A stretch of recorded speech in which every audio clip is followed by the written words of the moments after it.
खबर महाराष्ट्र से है, जहां वर्धा के तलेगांव हाईवे ना साहपे उड़ान पुल का निर्माण कार्य चल रहा है, लेकिन उड़ान पुल की वर्तमान स्थिति बेहद घटिया स्तर की है।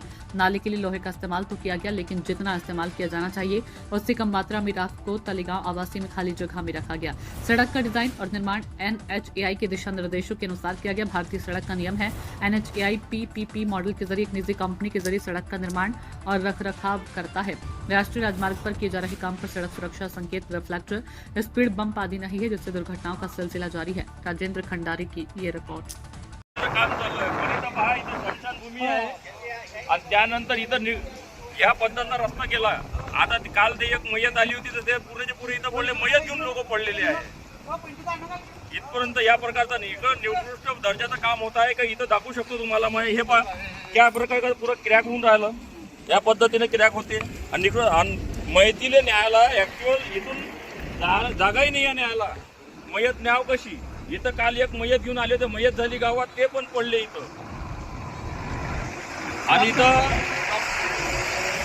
कोणी हजर नाही, याचे ना सुपरवायझर आहे ना सुपरविजन कोण करते इथं ते पण माहीत नाही आहे। या पद्धतीची इथे खूपच दयनीय परिस्थिती होत आहे।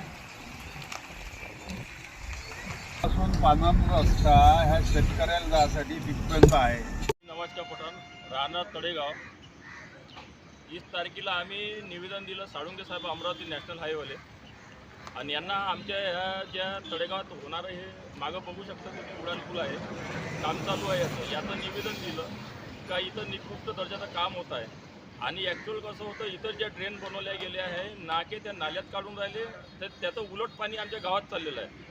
तर आमच्या कृती समितीनं असं ठरवलं की बा हे काम चांगल्या तऱ्हेनं आपल्या गावाच्या करिता होत आहे, तर गावात चांगल्या पद्धतीनंच व्हायला पाहिजे, याकरता निवेदन। आणि काल त्यांनी त्या प्राजक्ता मनोरे म्हणून मॅडम आल्या, त्या आयुक्त नागपूरच्या, त्यांच्या पुढं पण त्यांनी पाहणी केली, त्यांना आम्ही परस्पर दाखवले, सदर त्यांच्या गोष्टी या लक्षात आलं आणि त्यांनी काम बंद करण्याचा यांना आदेश दिला, तरी पण यांनी काम चालू ठेवलं आहे।